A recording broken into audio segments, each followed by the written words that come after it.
Now, the Trump legal team will need to move fast and appeal this to the Supreme Court of the United States. The decision of the Colorado Supreme Court is stayed or delayed until January 4th, which is a key deadline in being able to qualify for the ballot. Here to react, Jonathan Turley, Fox News contributor and law professor at GW University. Jonathan, to think that 4 unelected state court judges could conceivably end up determining the presidential election is something I think most Americans are just shaking their head tonight, saying this can't be the United States. No, it is a strikingly anti-democratic holding, in my view.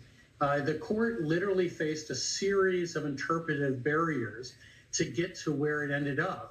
It adopted the most sweeping, broadest possible interpretation to get over every one of those hurdles.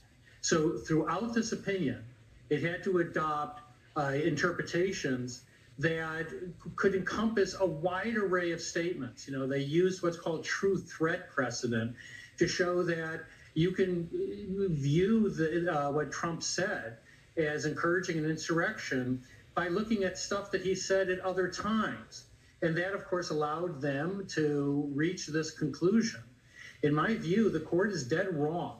This is the first major win for these challengers. They've gone to a number of blue states. This is one of the bluest state Supreme Courts you can get to.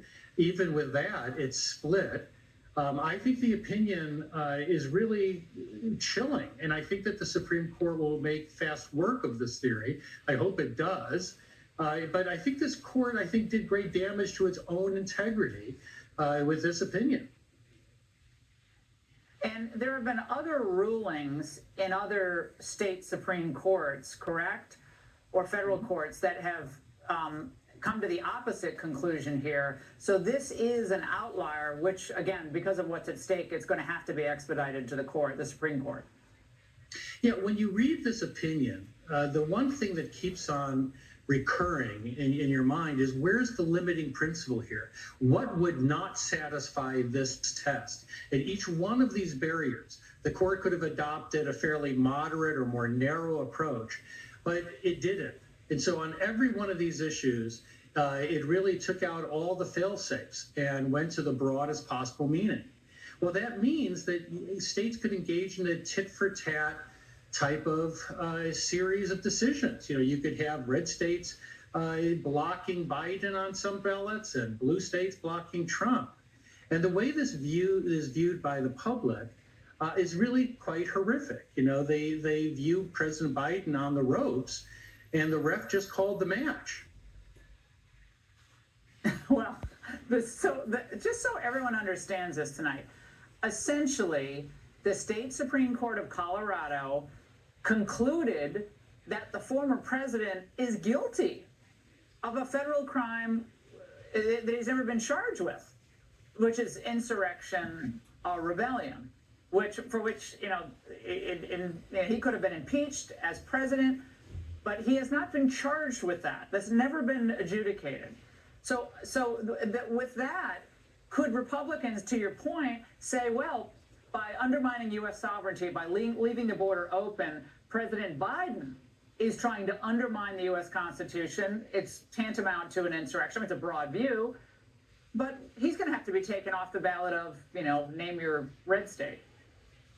Well, this court just handed partisans on both sides the ultimate tool to try to shortcut elections.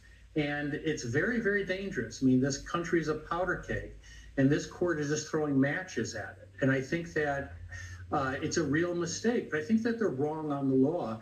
You know, January 6th was many things, most of it not good. In my view, it was not an insurrection. It was a riot. That doesn't mean that the people responsible for that day shouldn't be held accountable. But to call this an insurrection for the purposes of disqualification would create a slippery slope for every state in the union. This is a time when we actually need democracy. We need to allow the voters to vote. We need to hear their decision. And the court here just said, you're not going to get that. In Colorado, we're not going to let you vote for Donald Trump. No. And, you could dislike Trump. You could believe he's responsible for January 6th, but this isn't the way to do it. I mean, it is, for people that say they're trying to protect democracy, this is hands down the most anti-democratic opinion I've seen in my lifetime.